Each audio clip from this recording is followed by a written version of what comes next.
What's up, Marvin? How are we? Good. Kind of empty today, no? Yes. Half of the media's here. The good ones. All good. I feel like Jared's one of the few guys in the top of the middleweight division that you haven't fought yet. So after your last fight, did you kind of know I'm going to be fighting Jared? Yeah. That's why, it was the one missing basically in the top 5. So I said, I want to do it. And also it excites me because he's a good fighter and he's going to bring the best out of me. And so that's what I want, a good opportunity to just show how good I am. Yeah, I was asking him earlier if because you guys have been at the top for so long now, you kind of know exactly what the other one has to bring, right? You've seen their fights. You've always been looking at them as a potential opponent. Do you kind of know what to expect from Jared on Saturday? Yes, but I don't think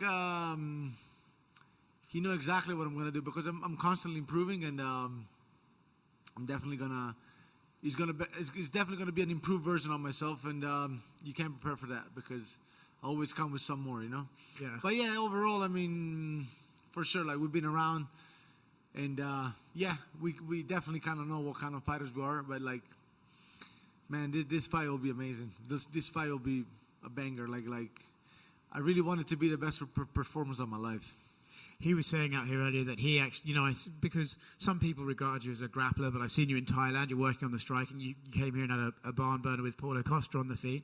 He says that he actually thinks he might be the one to take you down and use his ground and pound on you. And he did say that he wanted to be the first person to finish you and take that cherry. So I'm curious, when you hear that... Please try and go on and do it. Please. Yes, come, bring it. Let's go. Like, I cannot welcome it more than that. Like, I cannot welcome it more. Please bring it. Just bring it. Like big drama show. Like Triple G says. Come on, bring it on, please. Let's try. Like let's just fight like there's not a second round. Just bring it. Like please. That to me shows no confidence on himself. To be honest with you, but yes, please. Let's make it that way. Like bring it, because that's. Listen, early on, I always sometimes I go back and watch my first few fights. It was all first round finishes because I was going in and I was just like, I'm going to go out and just finish this fight. So I have that in me. If somebody brings it out, it's just, but trust me, he ain't gonna survive. Like, my will to just not let out there, like to just not give out in there, it's just too strong. Like there's no one that's ever gonna finish me. So please, yes, bring it. Come on, Jared. Let's bring it out the first round. I don't think I've seen you this sort of excited for a matchup in a while. What is it about this guy and this particular style matchup that's got you so excited? I just think, I'm improving and I'm growing as a fighter, as a person, everything. Like, I mean, it's just I see fighting different. That the ability that I have to see a fight even meanwhile it's going on. Like my ability to make adjustment in a fight is getting much better. Like I'm getting more loose and more relaxed in there, and I'm adding things to my game. It's just like an evolution of myself, and that's why not just as a fighter, even as a person, as a man, and that's why I think. What do you think the stakes are for this fight, right? Obviously, you guys both want a title shot. You're both trying to get back to Israel. Do you think if you beat him in spectacular fashion, you can get that fight in September? Or do you think, well, I kind of have to just face facts and it's either going to be Rob or Dricus? Yeah, I mean, but it is what it is, to be honest. I want to take, after this fight. So my whole focus is to just, like you said, go out and just put on a great performance, finish him in a spectacular fashion, or regardless, just put on a very dominant performance. After that, I think everything will fall into place. And I think that's, even though maybe it's not official, but I think that fight is kind of like a title eliminator. And I mean, yeah, with the South African thing, one is more African than the other, kind of makes sense. Like whoever wins eventually get that fight, even though I don't see it going that way. If Whitaker wins, then he definitely deserves a title shot. So we'll let that fight play out, and then I'm next, and then I'm next. So, but again, I'm not even overthinking that too much. My whole focus now is on Saturday night. Yeah. What do you make of the whole African thing, and how do you think Dricus stacks up against Robert Whittaker and all that? No, well, I think Whittaker's going to win, but more African. I don't know, man. There's so many things in the war. Like, I was there first, I was there after. I'm more, I deserve this more because I don't know. I like it's weird, like seeing like some African super white. It's kind of weird, but it is like that because for generations they've been there. So I don't know. It is what it is, But it's it was funny to watch and I mean to see it happening, and it is what it is. I mean, yeah, I don't know though. Yeah. If Rob does win and fights Israel for a third time, do you think he can make the adjustments to get the victory? I think he can, to be honest with you. This fucker Rob is like he's I think he can. We'll see, but I think he can. I think even his last fight, it was more of like he went in very like shy in a sense. If it was from the get-go more, like convinced of himself that he could do it, he could have done it even the last time. Yeah. But I want to fight Whittaker at one point again in my career, so that'd be awesome if I can fight him for. We'll see. I swear I'm not even overthinking about title because it's too much. You like logically you might think one thing. And then the UFC just goes on and do completely opposite. Like, it is what it is. You just do your best with what you have, and that's it. Thanks. Hey, Marvin. Is there anybody in the UFC more Italian than you? No, not even close. Not even close. How has it been training at Extreme Couture? It's good, man. There's a lot of like sparrings. It's there's a lot of middleweights. It's always good rounds, and it's good. It's good. Is that the one thing you've been missing throughout your career? It's just having big bodies to train with.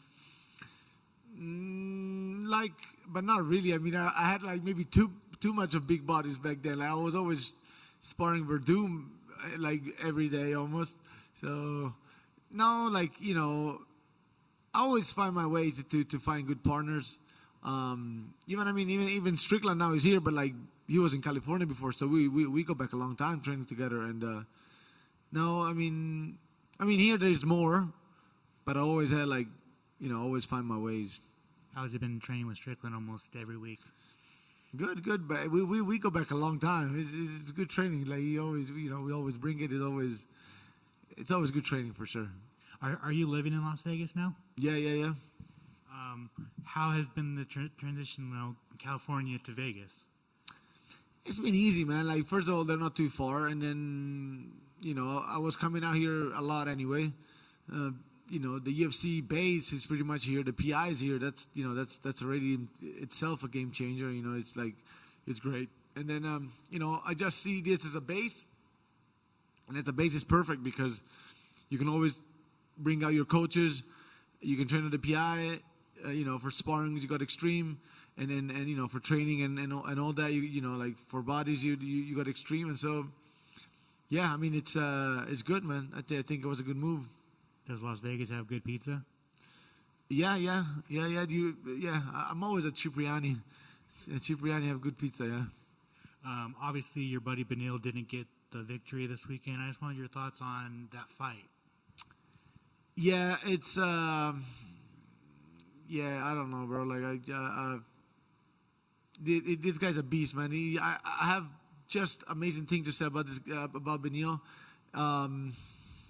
Shit happens sometimes. I know some things went wrong, but it is what it is, man. He'll be back, and that's all I can say. To be honest, I mean, he'll be back. I want your thoughts. Paulo Costa, Sean Strickland, 2 top 7 middleweights. They're fighting unranked Russians in their next fight. Yeah. Why do you think the UFC is doing that? Is it because they're trying to rebuild the middleweight division? Fresh blood, like I think they want fresh blood, it's been, like the best guys have been beating all the up and comers, and it's hard, man, to make it through the rankings, like some of us did, like I did, 12, 10, you got to be very consistent. You got to keep beating, like good guys, but with very different styles. It ain't easy. And even even harder is to then get past like top 5, you know. So it's good, you know. At the end of the day, these guys, they're getting paid the same to fight guys who are ranked. And if, you know, obviously a lot is at stake, but some people think that way too. You're like, you know, I'd rather fight Vettori, number 3, or I'd rather fight like an unranked guy and get paid the same. Some people, you know, I'm not saying that was the case for them, but it's also like that. Sometimes you don't know that much about these guys. It could be an easy night, and you get paid the same. So, you know. And finally, you know, say you get past Jared this weekend, you don't get the title shot. Would you be the one to welcome Khamzat Chimaev to the division? Oh, I always welcome him everywhere. Like, yeah, for sure. Like, if he wants it, I'm here. I never turned down any fight, and never like pulled out of any fight. So please, yeah, bring it too. Awesome. Thanks, man. Marvin over here. Going into your last fight, you described it as a personal fight to yourself, and in general, due to the trainings together with your last opponent and having some mutual friends. Going into this one against Jared, how would you describe it? No, but even the last one, like personal, because I said I wanted to get back from a loss, and I never had like 2 losses in a row.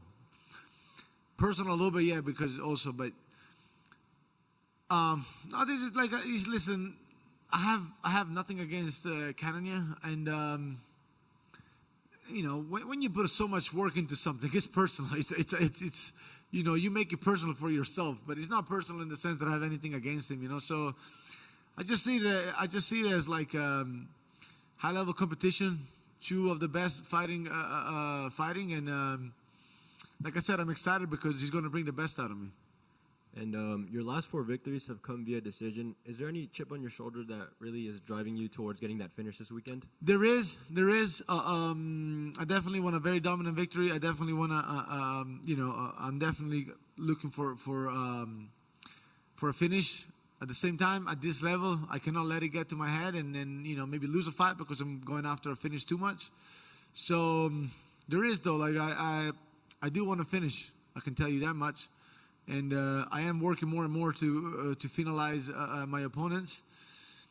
Yeah, in all honesty, there is. But at the same time, like I said, these guys are not easy to be taken out. We're you know, and the fights, it's still like 5-minute rounds or 3 5-minute rounds. It's not to the death. It's not to, you know, we don't have a limited time. And yeah, there is, but I can't let it get to my head too much.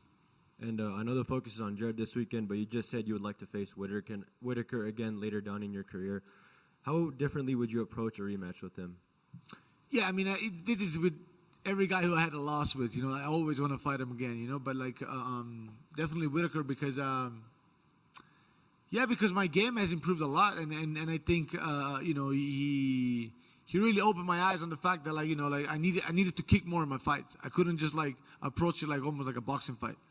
On standing, and so that for sure, like you know, I would be way less bothered by his kicks, and I would know how to deal with those, and a lot of things. You guys are gonna see like how much of a different fighter I am this fight around. Thank you. Marvin, right here. What's up? There was a video that came out a couple of weeks ago. It was you and Bisping, and you're both choking out the 2 Steves. How does that even come up? Like, how did they approach you with that? You know, me and Steve-O, we go back a little bit because we met each other at some fights, and we've always been cool. And he came up to me and he's like, hey, bro, you want to choke me out? Like, after the fight? And I'm like, yeah, I'll do it. No problem. And then, so I was thinking I was going to choke him out. And then he's like, hey, like, you know, we're here, like, me and Steve will do it. Are you going to choke him out? I'm like, all right, yeah, I'll do it too. So then Bisping came around. So basically then he came around like that. And then, you know, if I had to choke out Steve-O, I was like, no problem. I know this guy, like, he ain't gonna go nowhere. You can throw him off of a cliff. Like, this guy's not going to die. Like, this guy's, like, solid as hell. Like, he's going to die after me probably. But we still will do it. I don't know, you know. So that's why, like, I had to be more surgical with it, like make sure that he just goes out just enough. But yeah, that was funny though. That's how he came out, to be honest. And then, like, I'd be hard pressed not to get a Sean Strickland story out of you before you get out of here. Like, I mean, I think there was a month or two ago, he was going off on his story. You guys went to the go-kart track. He was kind of chirping you in the go-karts. Yeah. Yeah, we went to this K1 race. It was just too crowded, you know. And there was a friend of mine that was also going with me, and basically, I don't remember who cut her off, or she just like, well, we were racing, right? And then somebody cut her off, or I don't know if it was me or him, and just like, you know, she kind of hurt herself, but not too bad. But yeah, that was funny. I mean, me and him are always competitive, you know, and yeah. Thanks, brother. The Steve-O impression was on point, by the way. Thank you.